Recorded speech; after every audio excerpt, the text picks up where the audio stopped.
From Connecticut Public Radio in Hartford, this is Audacious. I'm Kyone Wolf. Stand-up comedy is hard. First off, public speaking is many people's worst nightmare, and from the moment you walk on stage, people are judging you. You've got to be confident but self-aware. Your material has to be strong, but you have to be nimble enough to improvise with the audience. You have to be relatable, but you also have to have an original point of view. The pressure of all of these factors combined is enough to keep most people from ever pursuing comedy. But what if, on top of all of this, you have a disability? A condition that limits your ability to walk, to speak, or even to stand up. Today, you'll meet one comedian who lost her legs in a crash and uses a wheelchair. Another comedian we hear from has Tourette's. He's known on stage for his absurdist one-liners, which are occasionally interrupted by verbal tics. But first up, Maysoon Zayed is a Palestinian-American comedian and actress. She started the largest ethnic comedy festival in the country, the Arab American Comedy Festival, which is now in its 20th year. And she had the most viewed TED Talk of 2014. Maysoon was born with cerebral palsy, a result of an injury during childbirth. Cerebral palsy affects her ability to move and maintain balance and posture, as well as her speech. I don't want anyone in this room to feel bad for me, because at some point in your life, you have dreamt of being disabled. Come on a journey with me. It's Christmas Eve. You're at the mall. You're driving around in circles looking for parking. And what do you see? 16 empty handicap spaces. And you're like, God, can't I just be a little disabled? Now, a lot of public figures who have disabilities often hear, "You're so inspiring," Maysoon included. I asked her how she feels when she hears that.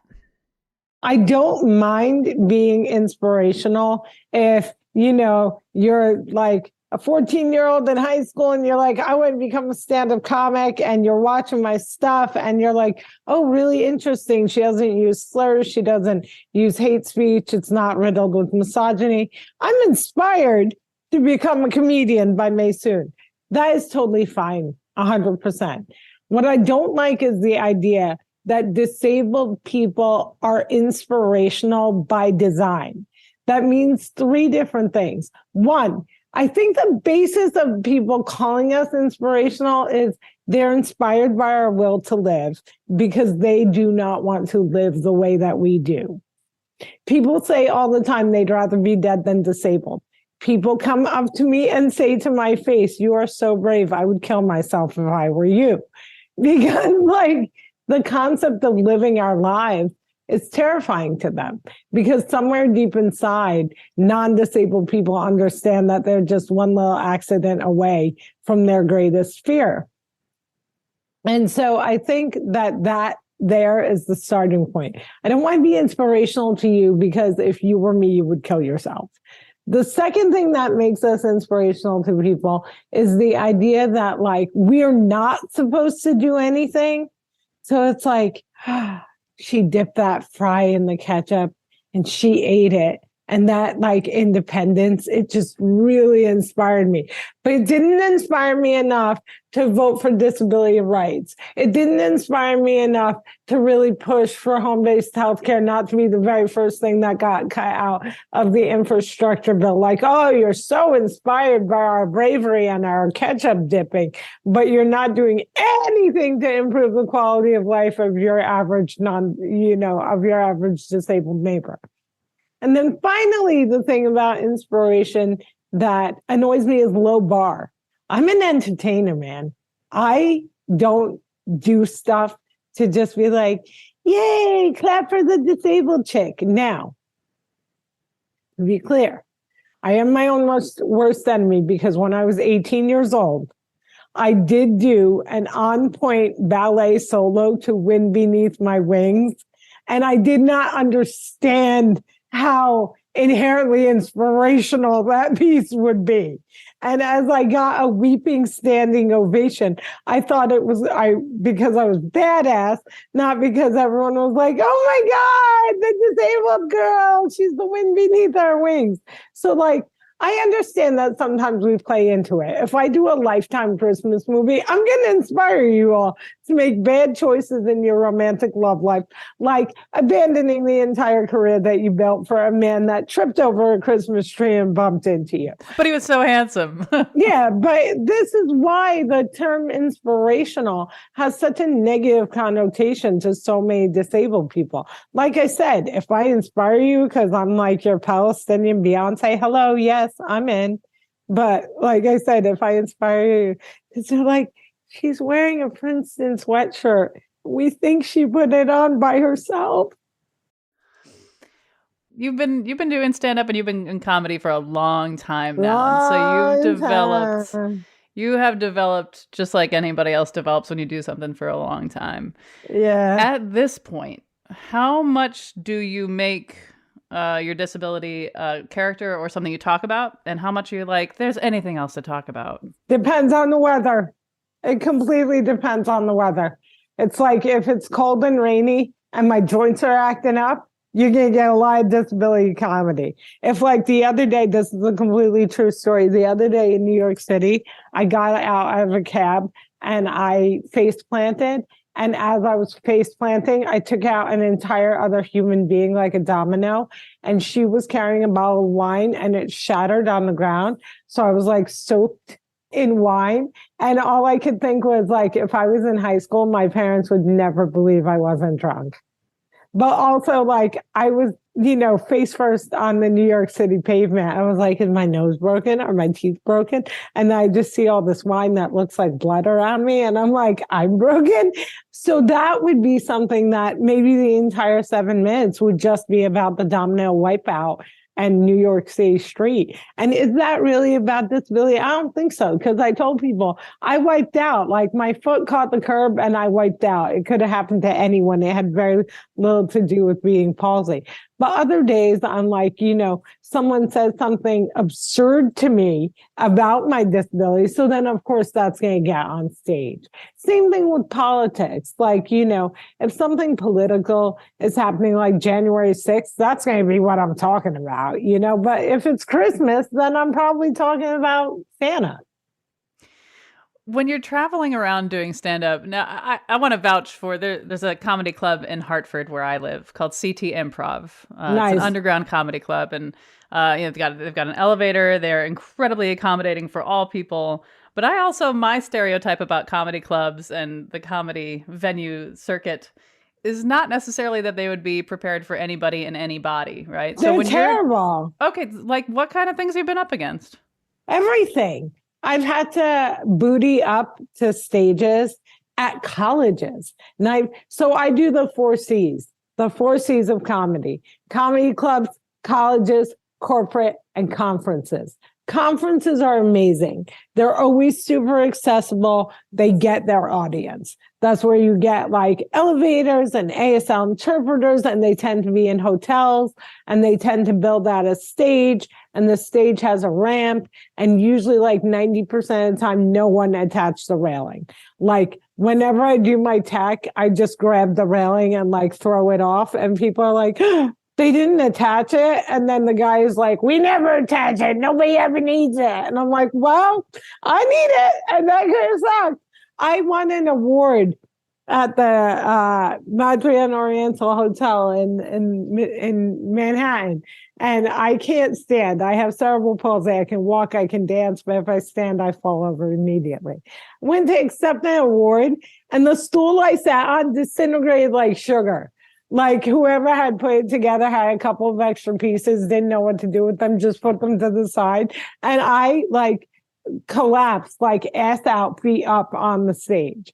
But I've had to shimmy backwards upstairs, like on my booty to get on stage. And then that's really fun because once you get on the stage, you have at least 5 seconds when you're in a dog position. Like there's no way that you can get out from the stair to the stage to standing up without a crawl in the middle there. So that's always fun. And here's what I've realized. I've realized that a lot of the audiences are accessible because they are picking up with the ADA, but comedy clubs aren't even doing that. Like comedy clubs, if you ever go to the Comedy Cellar, that ain't accessible. Nothing about the Comedy Cellar is accessible. Gotham Comedy Club in New York City is 100% accessible, 100%. But most of the places I perform, not just for comedy clubs, but corporate and colleges, the audience is accessible and the stage is not. There's 2 or 3 stairs. There's a really weird green room that goes through like a kitchen and over like a garbage can. And you high five like Ratatouille. And like, you don't even know what the bellies of these places that I've been look like. As the co-founder and co-executive producer of the New York Arab American Comedy Festival and the Muslim Funny Fest, what do you look for in a comedian? Like, what is it that stands out about somebody that makes you go, oh, you're going to be a part of this? Originality. I get really annoyed by comedians that get on stage and do a joke that I saw like Jerry Seinfeld or like Elaine Boozler do 30 years ago. Like, Google hummus jokes, see who already told them, and see if your joke is original or not. Like, I cannot stand that. So when someone tells a really personal story that can only be theirs, that's when I'm really entertained. It could even be like a political view or their take on cats. But when it's personal, it's original because no one can feel the way that you feel about a certain thing. So that always captivates me. Energy. It doesn't, one of my favorite comedians is this guy named Mohammed Shashakli. And he is a Stephen Wright, very like quiet, calm, slow. And this guy just kills me because it's so like slow that when you get that punchline, it's just like being hit by a freight train. It's so good. But I also like comedians that are like, you know, Tiffany Haddish, just like jumping up and down the entire time. Or like, you know, I love Nicole Breyer. I love Joelle and Nicole. I love Mitch Hedberg. Like, rest in peace. Yeah, rest in peace. I won't admit it. He's with JFK and Tupac somewhere. See, when you come up with a joke, do you like write it down somewhere? Do you have a Google Doc, I a don't. spreadsheet? You just 100% in your head. If it's 100% in my head. So I have cerebral palsy and it makes me shake all the time. So I can't type. I hire a typist and I pay them for 4 hours a day of typing. I can't sit and type jokes. So they're all in my head. And the way that I think about it is if I forgot the joke, it couldn't have been that good. It would have stuck if it was. So that I have other stuff in my head. I have entire movies in my head that I dictate to my typist. So like my comedy is the easiest thing that's taking up room, but also my stand-up comedy is a conversation. So my intro is my staple. It's me coming out and being like, I'm not drunk. I have a disability. Because if the audience doesn't know what's happening with me, they're not going to hear any of my jokes. They're just going to be like, what's going on with her? So I get that out of the way. And then it's a conversation. I'm talking to the audience. Are they enjoying me having a whole thing about not getting Taylor Swift tickets? Maybe not. If not, let's talk about parents. And I'm just having a conversation with them. That's why it's not a plan, because everybody wants to hear something different. That does not apply to corporate. My corporate gigs are like completely spelled out. I still don't write them down, but in my head, it's like a 5-act play. I know what I'm going to say to begin, to end, and what's in the middle. And I'm like super clean for corporate. And people are like, how are you so funny when you're clean? I always say, if you're not funny when you're clean, you're not funny. Sort of like if the joke wasn't sticking in your memory, it wasn't funny enough. Yeah, a great joke you don't forget. It's like a moment in time. And then I keep those jokes in my back pocket, right? I don't do jokes once and never ever do them again. Like in that conversation, I'll be like, oh, you know what would be a great story? That gummy bear joke. I'm bringing it back. Just like we all tell our own stories over and over again in different, yeah. Over Why and stop over there? in different settings with different punchlines and different details and different hyperbole. When I picture you on stage, I picture it being cathartic. And after you go off, you feel a sense of relief, like, I got that energy through me. Is that correct? Like, is No, that how you know? no. I feel like, when's the next one? I'm an addict. And I'm not like minimizing addiction, which is a serious, serious issue. I'm literally an addict because it's an adrenaline rush and I'm looking for that rush again. And like my mental health starts to like decline when I can't get on stage. And I remember like being one of the first comics that was doing like heavy hitting corporate virtual gigs during COVID because I couldn't stop. I was like, I have to do something. Let me try. I'll do it for free. Just let me try, you know? So like for me, it's never cathartic. It's always, when's the next stage? What can I do better? What's that rewrite of the joke? But not punishing myself. This is the narcissist part of me. I get off stage and I'm like, I slayed. And everyone backstage is like, you slayed. I'm like, I know. But then I drive home and I'm like, yeah, that Queen joke could still be better. Or I'll get off stage and I'll be like, it was a great show and I was lazy. They loved it, but I know that I dialed that in. Because I have dialed in shows. You can't do 200 shows a year and not dial in 10. I just make sure that when I do that, it's still like top-notch entertainment. You've pointed out that disabled people make up the world's largest minority, and they are also least represented in media and TV and politics and everything. So with that in mind, when you consider the future of representation of people who are disabled, what do you feel? I think that I've been doing this work for 20 years. And I think that Lawrence Cardinal and Judy Hume and Jim Brecht and, you know, all these amazing people and like Crip Hop and Andre Levant, we've been doing this for 20 years.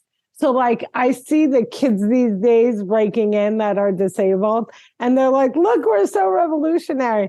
And I'm like, you're revolutionary because we've been doing the work. The work has been put in. So one of the biggest things was like representation was non-existent. And then we start doing white papers and talking to the Academy and talking to SAG-AFTRA and talking to casting directors. And it's changing, but it's not changing enough because disability is so white. And that's not my hashtag. It's Melissa Thompson's hashtag.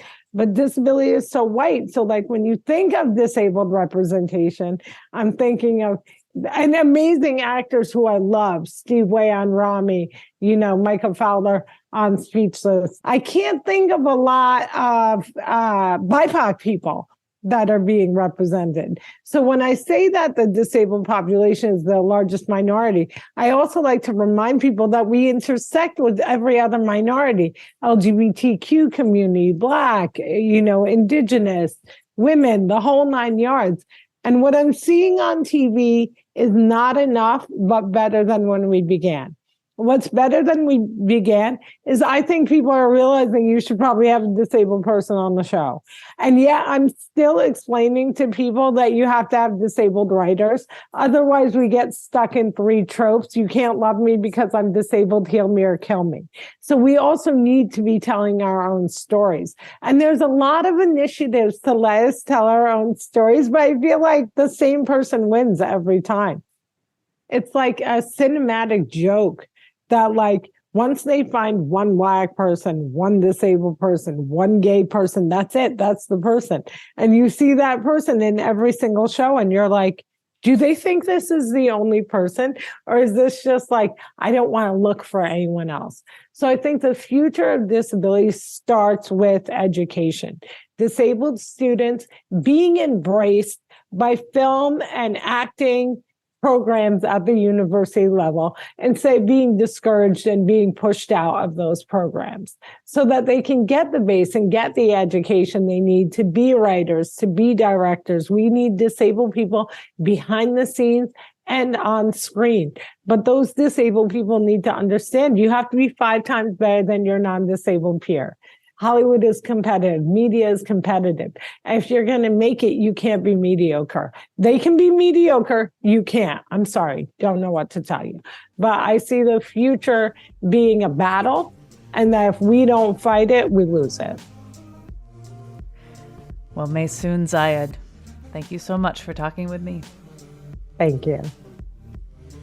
When we get back, one comedian who uses a wheelchair on the hilarity of the time she went on The Price is Right, and one, a treadmill.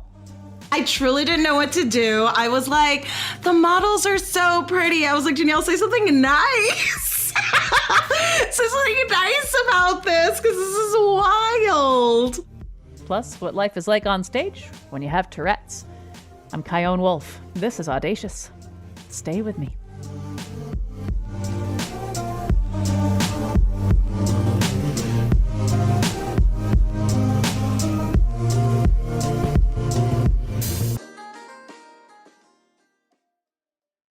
This is Audacious. I'm Kyone Wolf. Today we're meeting comedians who have disabilities. Later you'll meet an extremely funny man who also has Tourette's. But right now, meet Danielle Perez, a comedian who uses a wheelchair. I'm so glad that things are opening back up because, I want to get out there. I want to pop bottles. I want to pop wheelies, just go to the club. I miss going to the club so much. I miss when people ask if it's my Make-A-Wish to be there. Because it's not. If I had a wish, it would probably be to have feet. When Danielle was 20, she was living in San Francisco and her legs below the knees were amputated after a crash with a streetcar. I asked her what she remembers from that day. After it hit me, there's like a block of time that I was out. But the first thing I do remember are people talking to me, asking me like, what's your name? Like, how old are you? What year is it? Things like that. But then, they started asking me, can you feel certain parts of your body? And then they asked if I could feel my feet. And that was the first moment that I started to be like, something is amiss, because I could not feel them. And then they were able to get me in an ambulance. And then I was out for a few days.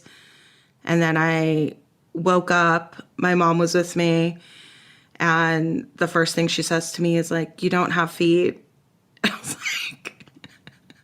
was like, well, the last thing I do remember is not feeling them. So this tracks. And then I knocked out again for a few more days. So I was very, you know what I mean? Like, I was hit by a train. So my pelvis shattered. It ruptured my bladder. They had to open me up like sternum to pelvis to like check all the organs, repair all of that. On top of the lacerations below the knee. I was in the hospital for like a month, just healing and trying to not be in ICU. And you were 20? Yes. At what point did you think, I can find this funny? I think right away, they had like prosthetists come in and try to talk to me about like, what are prosthetics and how would that work? And I was like, hold up. Will I be able to be taller? And can I wear heels? And the guy said yes. And I was like, okay, that's all I need to know. I was like, we're done. There's no more conversation. And like, clearly I use a manual wheelchair, like 18 years later. So there still is more conversation to be had about it. To have this really difficult experience at 20, and to find humor in it and to adapt to this new life and this different body and getting around using a wheelchair and seeing, I'm sure, how the world is not at all designed for people with wheelchairs. And then you get this experience on The Price is Right. George, what do we got for? Couple of prizes, Danielle. We've got a treadmill and a new sauna. Oh, these are really nice. We got one price tag, $3,695. Does that go to the treadmill or the sauna? I'm going to go with the sauna. Sauna, she says. It's all you, Manuela. $3,695. Let's give it to her. Ready? 1, 2, 3. Congratulations. I'd just like to hear what that moment was like for you. It was so funny. Like, it was the funniest thing in the world. I mean, you really couldn't write this. It was hilarious. I mean, it was just like, I'm on stage and they're like, you're playing for a treadmill and a walk-in sauna. And I'm just like, this is insane. This is so funny. Like, this is... And I saw footage, like, you were trying to be nice about it. You're just like, this is great. I was like, I truly didn't know what to do. I was like, the models are so pretty. I was like, Janelle, say something nice. Say something nice about this, because this is wild. So when you won the sauna and the treadmill, what did you do with each of them? I literally still have the treadmill. It's in a box in my living room. Something very cool that happened. The day after the episode aired and went viral, Jimmy Kimmel had me on his show, Jimmy Kimmel Live, and I am like, okay, well, I'll bring back the treadmill when I get invited back on the show, and we'll auction it off. So that's my grand plan for the treadmill. Everyone will get to see it again soon. When you are going through life and a great joke comes to you or out of your mouth in the middle of a conversation, how do you store it to use later? Sometimes I will need someone else to point it out and be like, that was really funny. And I was like, really? Was that? Oh, okay. I guess I'll write it down. I'm pretty terrible about that, about not realizing that that was a joke that I could use for later. But usually, like, for me, I'll go on stage, I'll run my set, and I voice memo everything, and so then I listen back to it. And usually, like with open mics, I would listen to the audio recording on my way to the next open mic. And if I'm doing 3 open mics a night, that's like 3 times I'm listening to it. So I'm hearing it, remembering what's working, what's not working, what I want to change, what I want to add on to. Is this always on your mind? In the way that, like, my job is always on my mind. No, thankfully. When I think about being a comedian, I think there's got to be a certain amount of confidence to do such a thing, right? First of all, public speaking freaks most people out. So there's that hurdle. You've got confidence over that. And confidence to be funny at being funny is hard. Like, so much about what you're doing is hard to most people. And so I wonder if the confidence to be a comedian is because you keep doing it, or are you doing it so much because you just have this confident sort of wiring? I think part of it is just my nature. When I first became disabled, I wasn't really leaving the house a lot, and my dad took me out to get lunch one day, and I really honestly was not leaving the house unless I was going to, like, a doctor's appointment or physical therapy. And so I was, like, out in the middle of the day, you know, lunchtime, and I could just feel everyone staring, looking, eyes burrowing into me, just these kind of questions in their eyes of, like, what's going on? This, like, young girl, no feet, in a wheelchair. And in that experience, I just realized, I was like, I cannot carry everyone's opinions and questions about me. Like, I have to be able to shut this out. Otherwise, like, I'm not going to be able to survive. Like, I'm not going to be able to, like, live my life and, like, go on. So, you know, there is a degree of, like, tuning out that noise and not taking on what other people think of you. And so when you start doing stand-up, you're learning so much. You're learning, like, basics about how to speak into a microphone, how to hold it, where to move the mic stand. I mean, that sounds so, like, obvious and, like, minuscule, but, like, it matters. And then, you know, things like confidence, right? Being able to get the words out in, like, in a calm way where you're not, you know, nervous. And then the audience is nervous because they see that you're nervous. And then how to write a joke and actually be funny.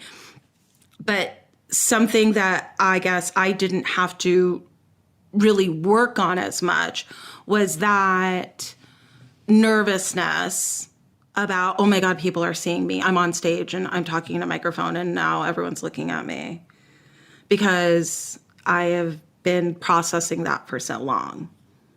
So I could just focus on like, what is funny? What are jokes? Was there a part of you that got the interview request for this show that you're on right now and thought, God, do I have to keep talking about this? Yeah. Yeah. Why'd you say yes? I do love NPR. Big fan of NPR. I support. I'm a donor. I'm a listener just like you. Viewers like you. Yes. But I think ultimately accessibility is important.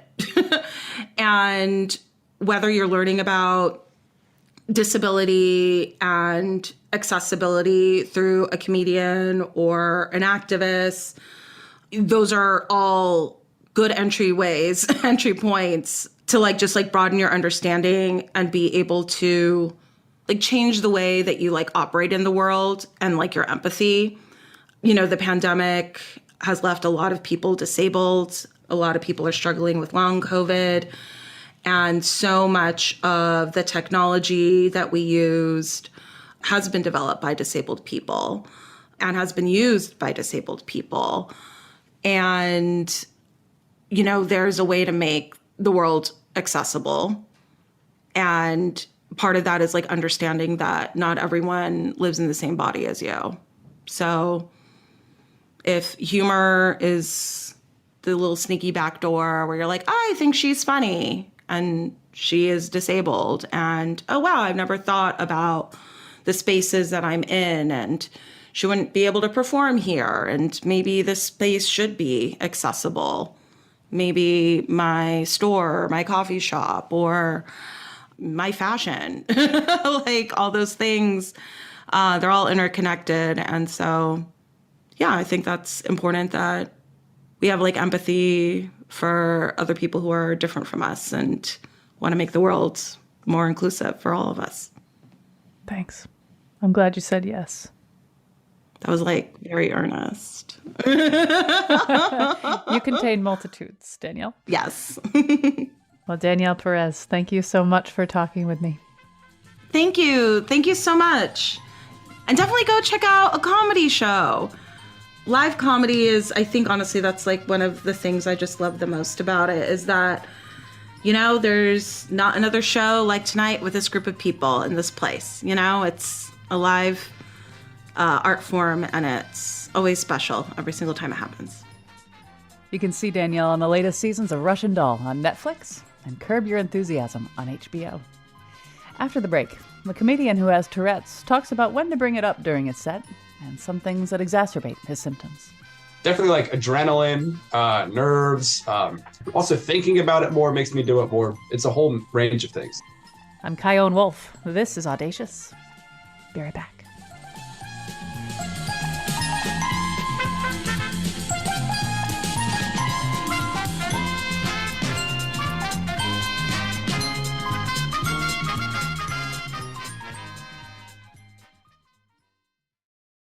This is Audacious. I'm Kyone Wolf.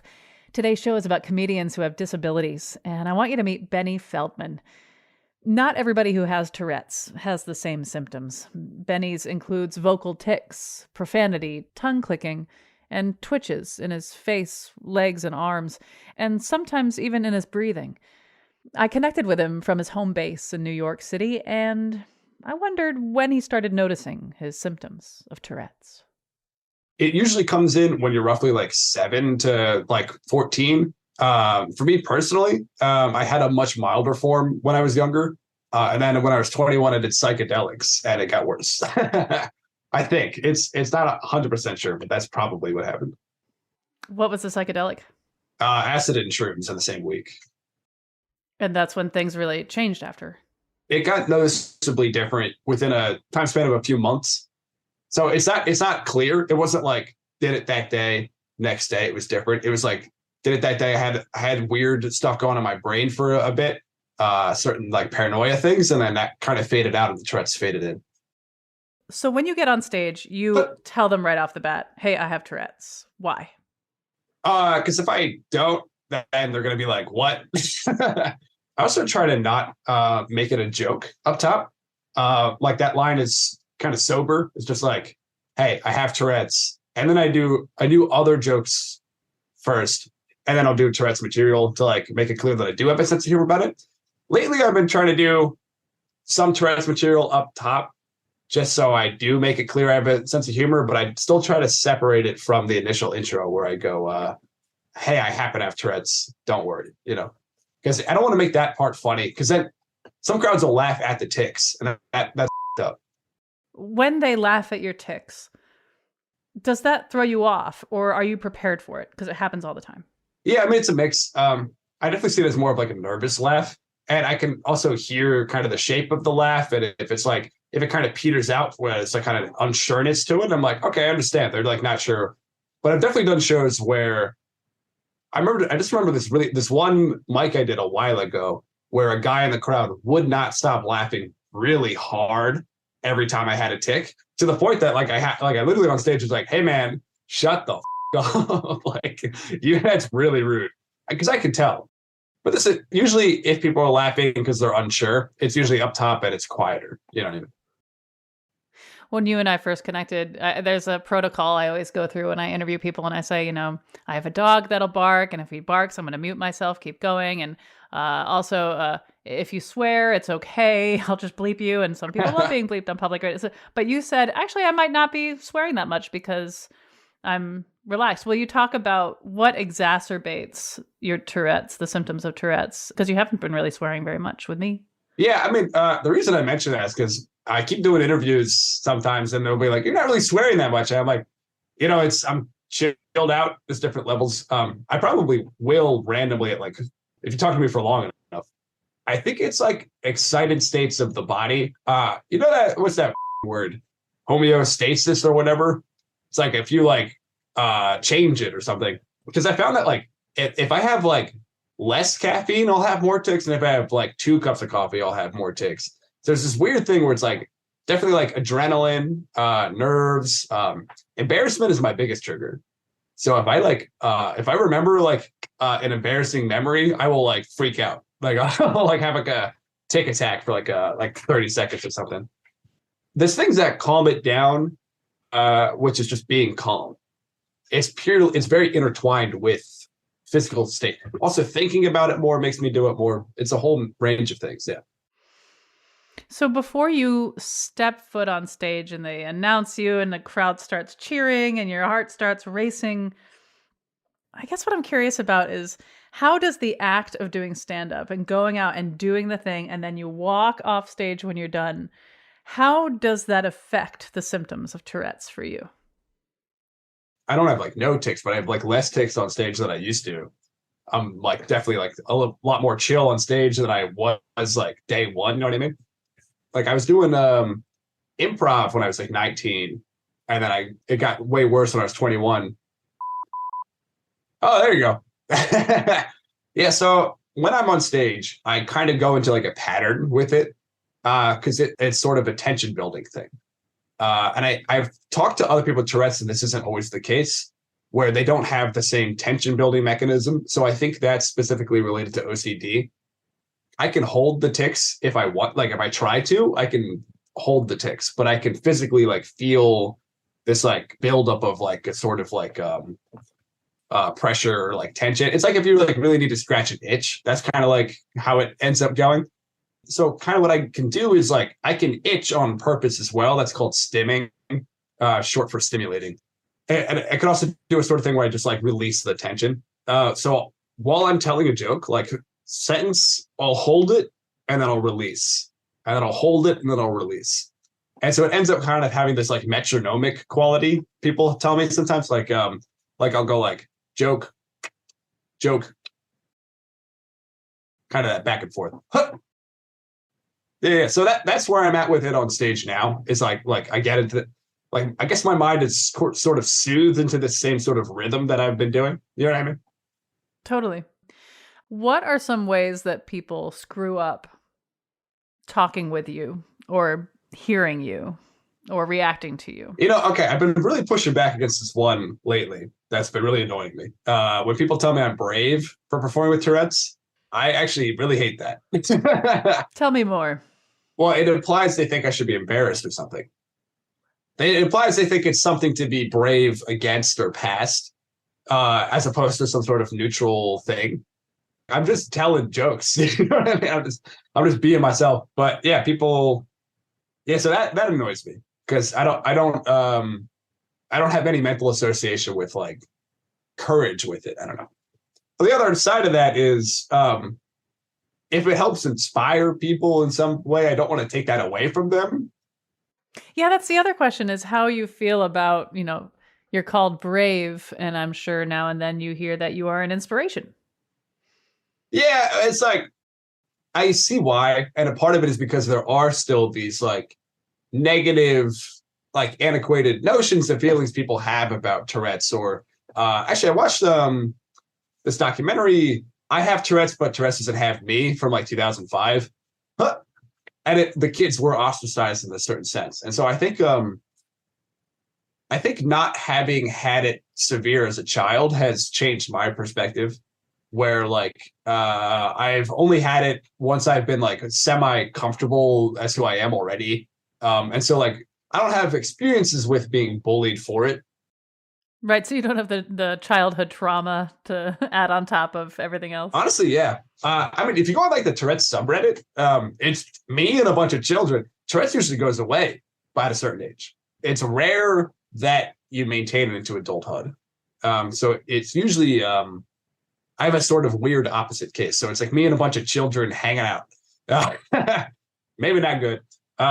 But the kids are like, they're always complaining. They're like, my mom doesn't believe me, or my teachers don't believe me, or how do I explain Tourette's to the kids in my class or whatever? And I'm like, oh man, that's a nightmare. Sometimes I have the tick, and I kind of like catch it halfway, and I just go, mother! I sound like a spoiled British brat. Tourette's is sort of the abstract art of disabilities. A lot of people are like, I could do that. There is this tension between being defined by something that you can't change or that won't be changed about you and not being defined by it. And it's a tightrope only you can really walk. And it sounds like, and correct me if I'm wrong, but it sounds like you don't want to be defined by this. That's honestly not a big concern. I do know that it's like the surface level thing, but I think it's like pretty obvious pretty quickly that it's not my whole deal. Like, I feel like 3 jokes in, you're like, oh, that's not his thing. If it was getting back to me in more ways, if I was like only booked on like disability shows or something, then I'd be like, I've been pigeonholed. Then you'd write a one-liner about pigeons. I got one of those. I'm trying to think. A flock of the messenger pigeons is called a group text. Nailed it. Yeah, no, hopefully people will see me as different than just Tourette's, you know? Oh, fine. It's up to them, dude. When you are coming up with the flow of how you want an entire show to go, like how do you know like what that first joke is going to be? And we've talked a little bit about that in terms of whether or not you talk about having Tourette's and when you sort of include it. But even Tourette's aside, how do you figure out the flow of a 5-minute piece or longer? Like how do you do that? Individual jokes I kind of mark as being like, are they early, mid, or like late set, or like, early mid, late mid, etc. And that comes down to like early jokes will be things that are quick and clean and also establish a certain voice. Whereas like, stuff that's later in the set will be weirder or require more trust from the audience. There's certain jokes that like hook that I can't do until the audience is on my side. Just because maybe it'll have like a slightly more abstract idea. And if you do it up top, people are still going, I don't know if he knows the idea there. You know what I mean? But if you establish that you're funny or something, if you establish trust with the audience, then you can go, all right, here's this idea. Or like dirty stuff is bad to do right up top. For me personally, at least. But yeah. How do you go about memorizing the jokes in order? And do you? Is there room for them to sort of be messed with in the moment? Yes and yes. I memorize them in groups of 3 that I then group. It's literally like a hierarchy chunking process. like I'll have my Lego Harry Potter joke, Jersey Devil joke, and like my Ratatouille joke as like one cluster that I call cryptids. That's sort of an inside joke for myself. And then like I'll take those jokes and the order that I do them in, like maybe I'll do like new bug stuff up top and like old bug stuff at the end. And like in the middle, it'll be like some dirty stuff. And so like that'll be called like the dirty bug sandwich or something. You know what I mean? And so it's easy for me to remember because I'm like, all right, if it's a dirty bug sandwich, we're going bugs, dirty stuff, bugs. And so it's just like, it's certain like memorization tricks, chunking and grouping. I feel like instincts are a big part of the work you do, both instincts about what's funny and what isn't. How do you feel like your instincts have been refined? Like, are you happy with how your instincts have grown? I am happy with how I've learned and how my like instincts have improved. I always see room for improvement. I think if you get to a point where you think, oh, I'm done now. Oh, my taste is perfect and I'm done now. You're not leaving room for growth. You know what I mean? When you walk off stage, do you always feel the same way? Oh, absolutely not. Answer that is no. What are the ways you have felt?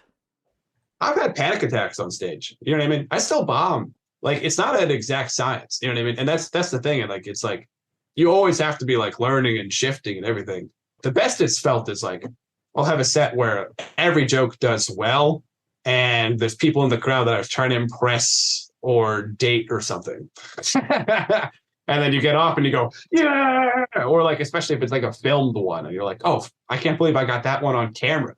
Then the worst it's felt is the opposite, where, you know, maybe every joke does poorly, or like I've had sets where like I get weird on stage because like a joke doesn't land and I had too many cups of coffee that day, and like somebody in the crowd is on their phone and then I just like spiral or something. And it's like this whole thing. It's like, you know, so it's like two polar opposites. I mean, most shows are hopefully somewhere not in the middle, but towards the positive side.